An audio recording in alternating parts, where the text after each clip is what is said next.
What do CEOs need to know about sales these days? A lot. Outdated sales strategies and tactics plague most companies today. Listen to what innovative CEOs and experts have to say about how to change all that with Sales Talk for CEOs.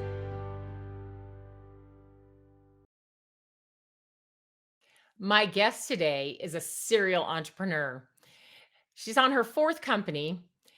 Two of her companies she sold, and one she took public. So she's got a lot to share with us. But one of the most interesting things about her is she started her career in the FBI. So we're going to have to talk to her about how that translates into what she does today. So welcome, Jo Riley, the CEO and founder of Censia.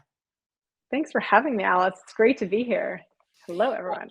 Yeah, I'm excited to have you. And I love that I can kind of see the water throughout your window there, which Right. is very exciting. As we were talking about before we started recording, you live on the water in San Francisco, which is just amazing. One of the most beautiful places in the world. So kind of fun, huh? Super lucky. I'm super lucky. I'm a big water person. I grew up in San Francisco, and I was from a young age always in the ocean, which people now tell me is very, very cold. And I've spent enough time in other oceans to realize it is by far the coldest ocean, but it's Absolutely. just Yeah. still gives me so much happiness. Well, I sail in Lake Tahoe and it's such beautiful blue, clear water. I Right. always want to jump right in, but it is so cold So cold. that I Yes, refrain from doing that very often until like the end of the exactly. summer when it's at its warmest point, right? Right. Still freezing cold when you jump in. Still Yeah. freezing cold. So, all right, well, let's get started by talking a little bit about Censia, just the short story of what Censia does. And then we're going to take you back to the beginning and learn about how you started this particular company and maybe talk a little about the others as well and your career in the FBI. But tell us a little bit about Censia to get started. Yeah, so Censia actually means the all-knowing wisdom and intellect of people. So we're recommending the all-knowing wisdom and intellect of people, and we really exist to organize the world's talent data and change the way that companies hire and retain their own people. Um, Today, and here we are in 2023, and a lot of the time talent decisions are still made with very limited amounts of information. They're still made very subjectively. They take a long time. And so we looked at that and said, we have to change it. And so we, about 5.5 years ago, started Censia, and really we structure the world's talent data so that we can actually understand people based on what they've done in the world and remove the human subjective bias that goes into searching for talent. One of the kind of crazy, shocking things that hit me when we started Censia was that over 3 billion people are discriminated for jobs that they qualify for because they don't have the right keywords on their resumes or profiles. And we have much better technology access today, and so that's really where we go in and solve. And we work with some of the biggest and best organizations in the world, hiring their talent or helping them hire talent and helping them retain their employees. Wow. Okay. So you are solving a big, important, challenging problem. I mean, everyone has issues with hiring, whether Of you're a course. small company just starting up, um, 20, 30 years in, or whether you're a Fortune 10 company, we all Yep. have the same issues around hiring and finding that great talent, especially getting a diverse candidate pool is really important. So it sounds like that these 3 years or so that you spent developing this artificial intelligence that could really look through an enormous amount of data to pull out exactly what an employer needs is so important. And what I love is that your software just doesn't help go out and find new talent. It actually helps retain the talent you have and help you spotlight who should be moving ahead and moving up into different positions in your company. So That's that's right. amazing. Yeah, it's huge. I mean, I think that it's, moving everyone from, as I said, just they've never we've had, I would say, an explosion in people data, and yet a lot of the time the enterprise is still using external systems to try and understand their people. And we are so excited that that's changing. And so, how do we give organizations the data they need on their people, and then the recommendations on who they should look at first before maybe going outside and looking for new people to come in, because everyone knows that the best talent is the talent that's inside that you can promote. And as usual, companies have all these data points and they Yeah, don't know how to use them. So you have right. brought all the data around talent together. Well, all right. So how did you get the idea to do this? Let's Yeah. rewind back to when you started this company 5 years ago. But before we do that, I want to pause for a second and talk about how you began your career in the FBI. First of all, how Yeah. does one even get into the FBI? Yeah, well, that's a question I can't answer, but I was recruited to the FBI. But and so to this day, I always wonder, I'll be doing something and I'm like, maybe this is the reason I was recruited. I still to this day am not, you don't necessarily know exactly why, but I think that for me, I went to University of Virginia for undergrad. I was given a lot of amazing opportunities at University of Virginia to explore different government opportunities. Ever since I was young, my parents would always laugh. They're like, when other girls wanted to be a ballerina, you wanted to be a secret agent. And it was just I was just a different person.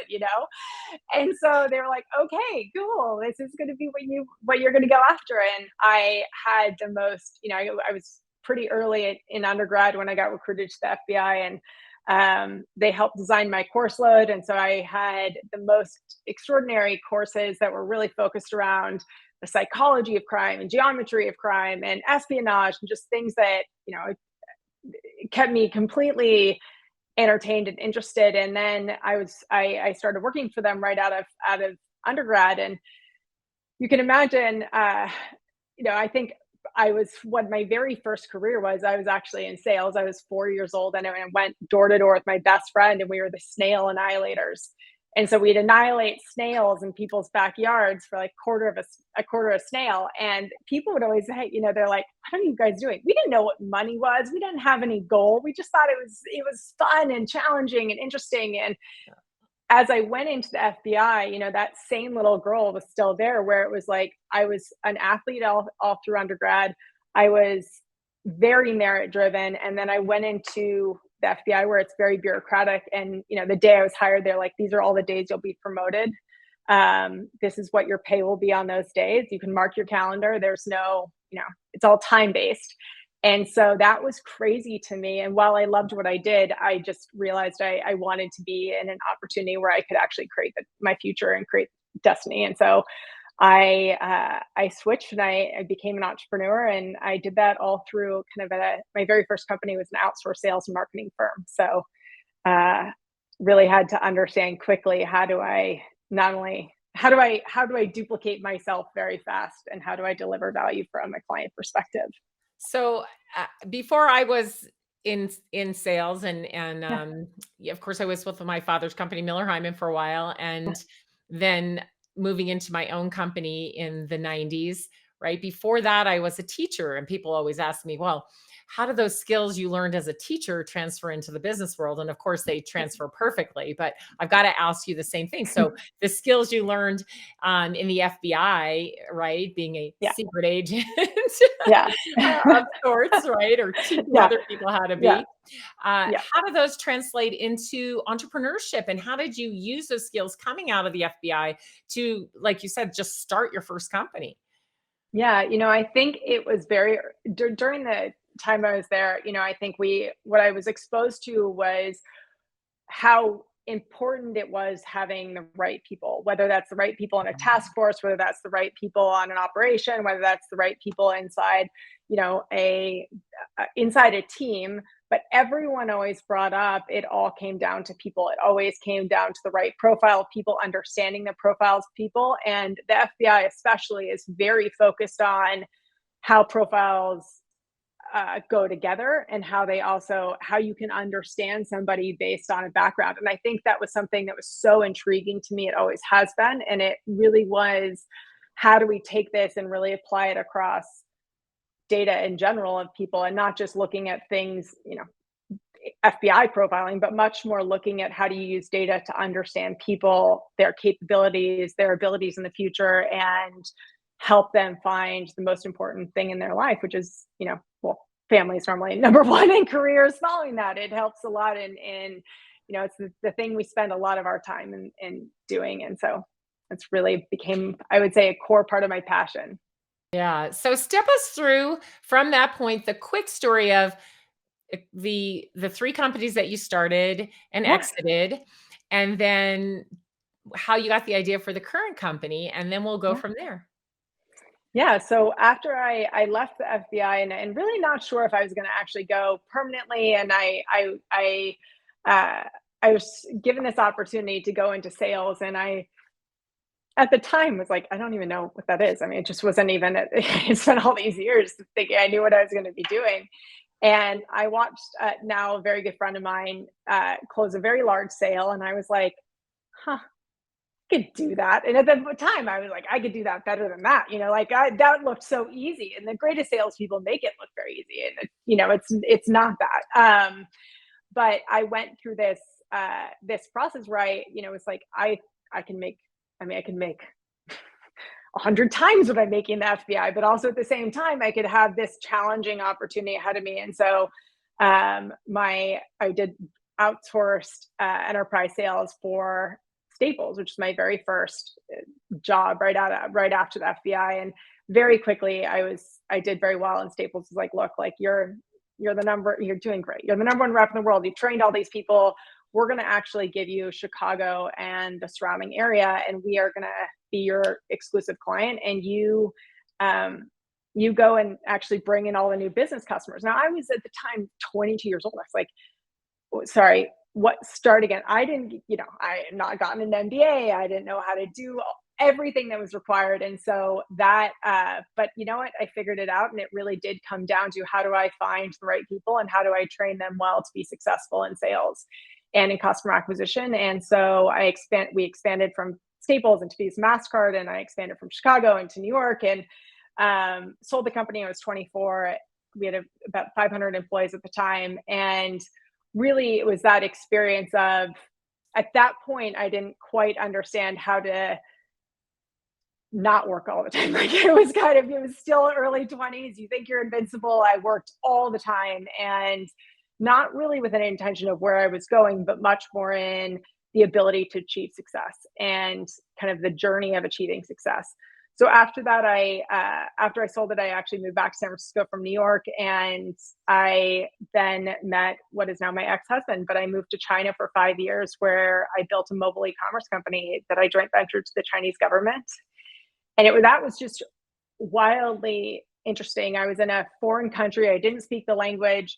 And yet sales is one of those things that you can take across anywhere. You can bring it across oceans, you can bring it into foreign countries, and every single person needs it. And everyone needs to understand, how do I help my people be more successful at this, but also how do I help my company sell correctly to clients? And so that's really one of the key things. And mobile e-commerce at the time, we were really transforming, how do we bring luxury fashion that went from being made in China to made for China.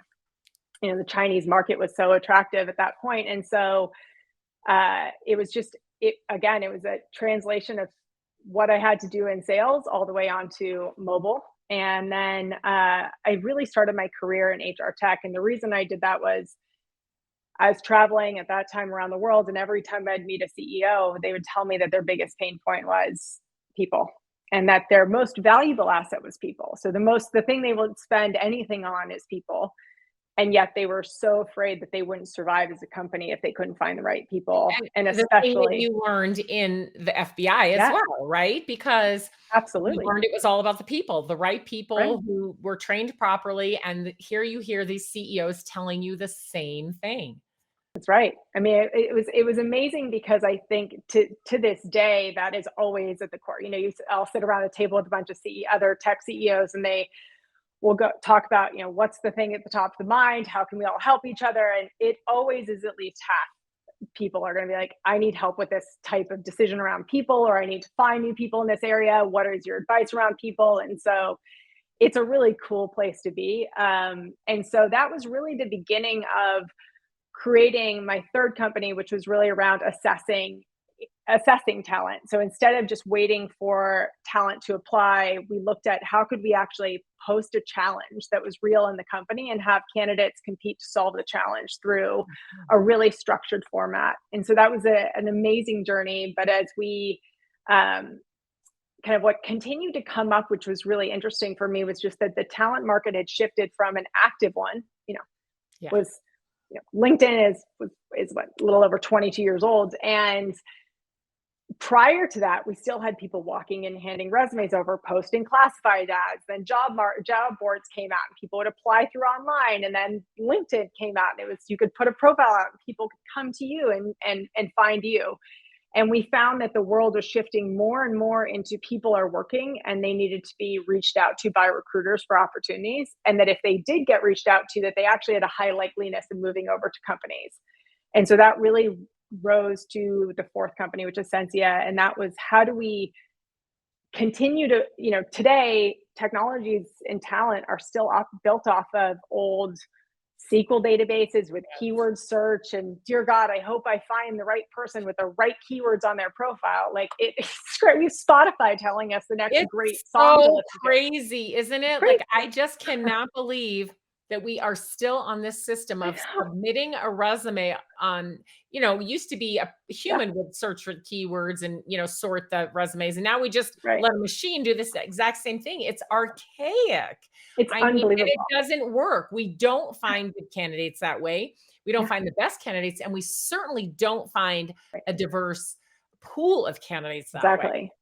Exactly. And actually, unknowingly, most people don't know this, but underrepresented communities, including females, will underrepresent themselves unknowingly in keywords on their resumes and profiles. They actually underrepresent themselves by about 40% to their equal counterpart men. And that means that in any system that is keyword search, you're not going to find that talent if in the end of the day, nothing's been on the back end to help infer missing data. You think about sales.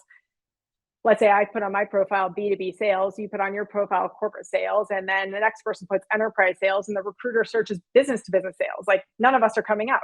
That's just like crazy. And so there's way too much chance for that. And so we looked at it and said, how do we use AI to build much more intelligent understanding of people and their backgrounds and their capabilities, and really combine this understanding of what people have done in their past to what has happened in the companies when they were there, to understand, does this individual drive growth? Are they early? Are they the person that takes a company from 50 to 500, or are they the person that's been through an IPO or M&A, or have they helped expand a sales team in new markets across new products or in cybersecurity or whatever it is? And I think what's so cool is when you shift and you ask clients to focus on what do they want to achieve in the next 2 years with this individual or this group of individuals, it is such an eye-opening, such an empowering place to be as a technology that can really solve for the future. And so the companies will go, oh my God, I didn't even think I could look for people that way. I don't have to describe them in keywords. I can think about who's actually achieved this kind of success and milestone. Yeah, so and I think people are not good at writing a resume. They're not really even that great at interviewing. It's amazing. And people do sell themselves short many times, or don't think what would be important to this company. The fact that I grew this division, that I've been with 3 companies now that have IPO, they don't really think about those kinds of things. And so this takes that, guesswork out of it. People don't have to be really good at promoting themselves to get caught in this and be able to be offered up as a fantastic candidate. And what I also love is that it works with recruiters, whether you have internal talent people or external talent people that are helping you recruit. And it also works with whatever other employment systems you have in place currently, and including any kinds of assessments that you may use. So this really kind of puts a bow around the whole thing and makes it easy for companies to actually find that talent. All right. So you had this great idea, and it did take you several years to build it. When did you actually start selling, and who was doing the selling when you started the company? Yeah. So we, when I'll give you a funny story. I went to one of my co-founders. This was about 5.5 years ago. I said to him, he's much, my full-time job is hire people smarter than me and try and get out of their way. It's honestly the thing I've learned through all of these journeys is it all comes down to, get people smarter than you and put them in the right position to be successful. And so I said to him, I was like, look, I think every time I meet these executives or I meet leaders of companies, they tell me what good looks like, but they can't describe good. They can't say why that person's good. They can say this person achieved success and I want people that can do things like this. And I said, why don't we build a system where you can put anybody's name in a system or a resume or a phone number, and it instantly will show you a short list of people that mathematically look just like them, but that's removing them of all the subjective bias of gender, ethnicity, race, sexual orientation, everything else. So completely, how do we build something that is fair and based on performance? And he said, well, you can't do it. And I was like, what?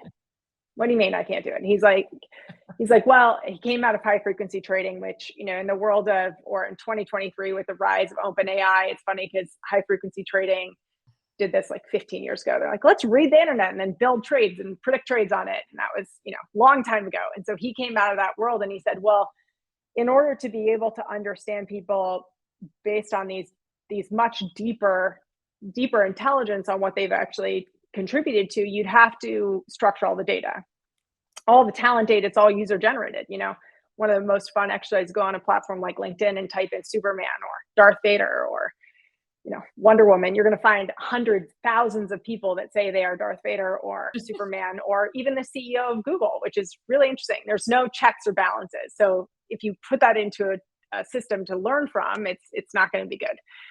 And so he said, we'd have to create structure. We'd have to create all of the rules take billions of skills and structure them into main genomes and titles and companies and industries and everything else. And he said, but this is going to be necessary to build AI on top of this data set in the future. So it would be, it would be highly risky. It would take a long time and be very expensive, but it would be very valuable. And I was like, challenge accepted. Let's go do that. And so, and he's like, just so you're aware, you're not going to be able to see anything for a really long time. And so while we went through that journey of building that for the first 3.5 years, we also built up our customer advisory board, which I will contribute a lot to where we, kind of started our sales process. Was how do we bring in people that kind of can really tell us where their pain points are, not building it in a box with, in a room with no windows saying, we know what's right. It was how do we bring in people of all different types of industry? How do we bring in, the CHROs or the talent leaders in these organizations to tell us where their pain point is? And we just kept solving into that realm. And so we do one thing after the next and bring in and kind of change that customer advisory board as we got more and more advanced. And one of the areas that we figured out was really painful was that there were a lot of solutions that solved for the blue collar worker and the active, inbound applicant, or even, the LinkedIn's of the world were great for the white collar worker, but there was nothing from a standpoint of leadership. So the directors and above, there was just no solution for. And so that was really where we figured out we were going to enter the market and be able to really help organizations understand who they should hire and promote into these leadership roles and really understand even their workforce. I love that you brought a customer advisory board together. I think this is an underutilized tool, right? But people who have interest in the thing that you're trying to solve for are Yeah. delighted to be on your board, Yeah. especially if you give them, instruction like, hey, here's what we're going to need you to do. Here's the kind of questions we're going to ask. And here's Yeah. about how much of your time we're going to need. They're like, great, sure. This is an important problem you're trying to solve, and Yeah. I want help, and I want you to solve this problem. So that That's right. customer advisory board, I believe, can be used at any stage in an organization. And Yes, I completely agree. I think it's very underused, isn't it? yeah, sorry about that That's little interruption with a doorbell and a dog, but no worries. that's working out of a home office. Yeah, so I think those customer advisory boards are invaluable, and using them at the very beginning, like you did, is of course the probably the best way, right, to build exactly what is needed. And like you said, you kind of changed them out over time and got different perspectives. But I believe even 10 or 20 years in, building Yeah. a customer advisory board is something that is so powerful. Oh, yeah. not only to help inform you about what the customer needs and what their journey is, but also as a great resource for getting new customers. So maybe they Right. become your next customer, and or they can refer you to people. So I love that you did that. So that Oh, yeah. probably helped you get your sales started. So at that point where you really were ready, you said, okay, we've talked to enough this customer advisory board to listen, we've got this product pretty well set to go. When did you decide to start selling, and how did that go? Yeah, so, as you probably all imagine, the very first salespeople are the people inside the company, and so it's me and my co-founders, the people that we had really brought in early on, and to this day, I think the thing that's funny is I can sit here and say, "Oh, yeah, that's gonna be so different in the future." We work with some of the biggest companies in the world, and to this day, I still talk to CEOs that are running multi-billion-dollar public companies, and they're like, "I'm the number one salesperson." It's like That's because if you're a sales CEO, if you're somebody who came up from sales and you're passionate about the conversation with the customer, I learned so much from customers. It would be crazy to cut that off and not right. be able to sit there and hear their pain points and hear their questions, because it helps inform me so much into the direction of how we're building as a company. I think that's such a powerful, powerful thing. And it's also one of my favorite things to do. And, I Well, and love, I think companies drift when the CEO yeah, doesn't stay in touch with the customer. They drift, and then their sales go flat, and they're wondering what's going on. And, things are not going exactly the way that they want them to. It's like, right, wow, I think you stepped a little too far away from sales.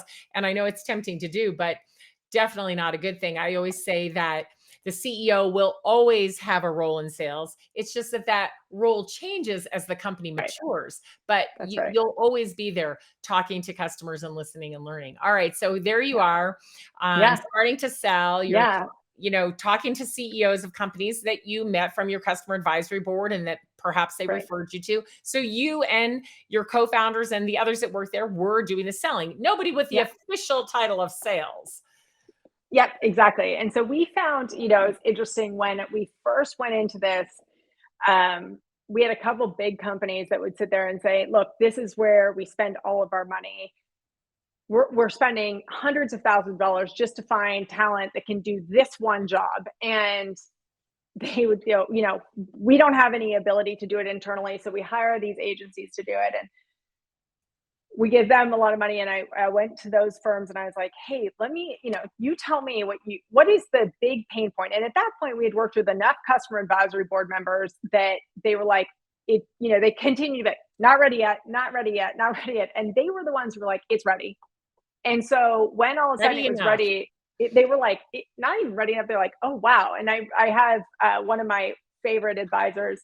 She was like, but when you build this, I will come. And she's just like such a game changer. And it was like, yeah, right. She's not going to come here.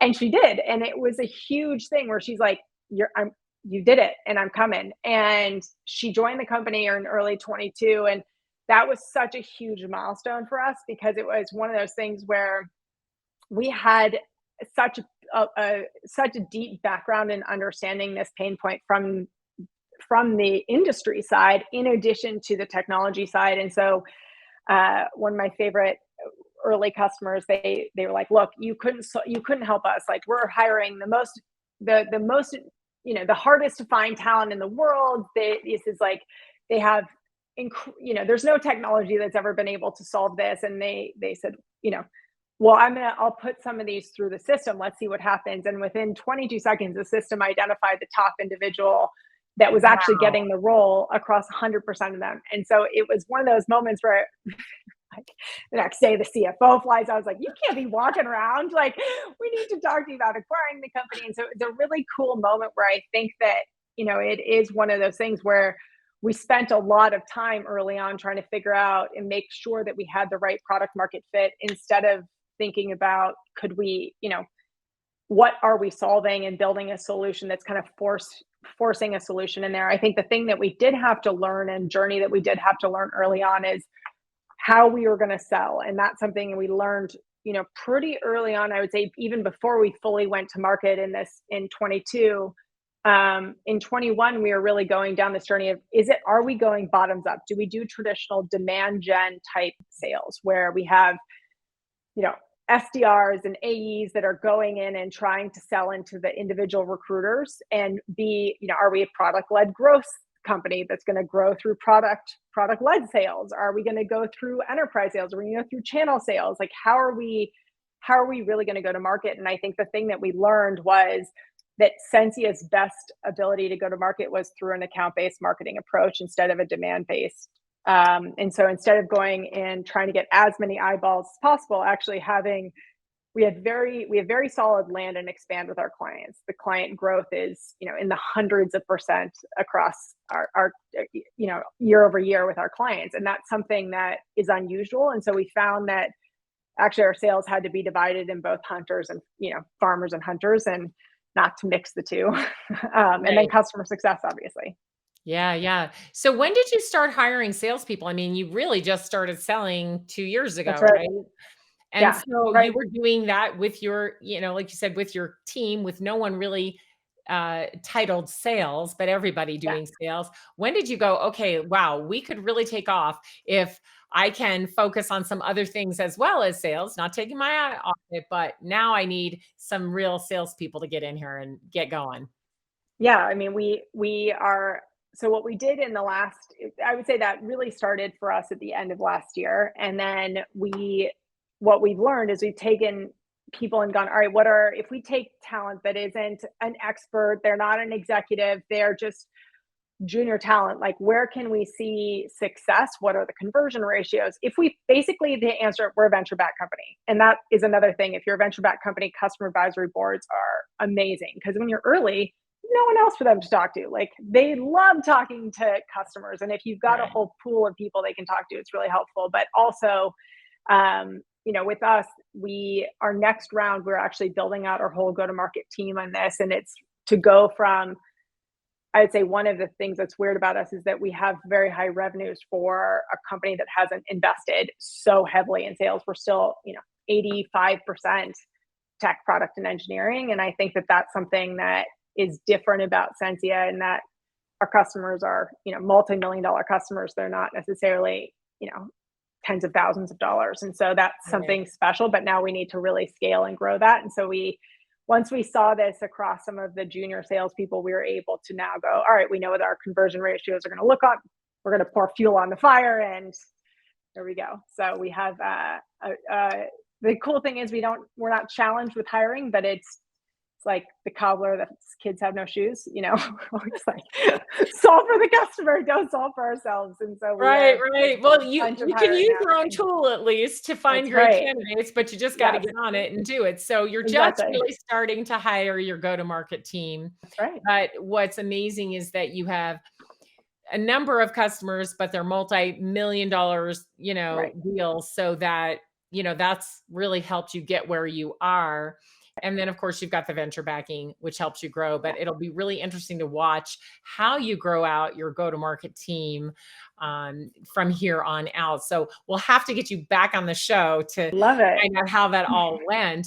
All right. So your fourth company, you're still learning and growing here, lots That's more to right. do. But what advice do you have for CEOs out there who, maybe just on their first company, or even, many years into their first company, but just in terms of the things you've learned about growing sales? Yeah, I mean, I can't stress sales enough. I think sometimes that CEOs will separate, especially if they're tech companies, they'll separate sales and tech, and they won't want them mixing together. One will be too focused on one side or the other. And I think that what is so important is there's, after 4 companies, I've seen lots of companies in the world, great products that have died because they didn't have prioritized sales, and they didn't prioritize the conversations with customers. And I think that being able to empower sales teams to understand that they are so important. It is, the greatest companies in the world have been built by sales leaders and non-sales leaders, but there's always, if you have a focus of sales, you're able to create you're going to understand the pain points of the customer. You're going to bring them along the journey, and they're really going to be much more successful by having that as just, instead of just one approach. And so I think that it's never too early to start having conversations with customers, and you'd be shocked to know that so many people are willing to be part of a journey. So don't be afraid to ask them. Oh, I agree. Don't be afraid to ask and do prioritize those conversations with customers. All right, we are at the end of our time. How Yeah, can so people great. find you and how can they find Sensia? Yeah, well, come join, come say hi at Censia. We are Censia.com, Censia. I am Joanna Riley on Twitter or X, and I am on. And you can also reach out to me on LinkedIn. I would love to hear from anyone. Don't forget though, if you reach out to Joanna on LinkedIn, you have to say that you heard her on my show. So That's right. That's right. absolutely. Well, gosh, thank you so much for spending time with me today. I know our audience really appreciated hearing your story, and I look forward to talking to you again in about a year to find out Aw, how this GTM build out is going. amazing. Thank you so much, Alice, for having me. This was fantastic. If you enjoyed the show, please like and subscribe, and we'll see you next week.